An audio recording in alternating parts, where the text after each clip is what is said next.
O hoxh, ku është dallimi në fenë katolike dhe islame? Allahu të rujt, amin, Allahu të rujt edhe ty. Dallimi është ke baza, çështja kryesore, që është adhurimi Allahut lartësuar.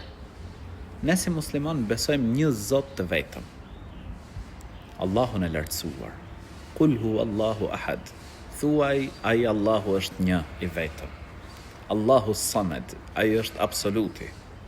Lem jelid wa lem yulad, ai as nuk ka lindur kënd dhe as nuk është i lindur.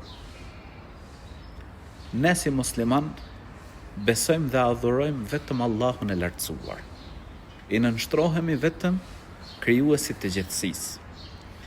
Besojmë dhe pasojmë profetin Muhammed, paqja dhe mëshira e Zotit qofshin mbi të, si vula e profetëve.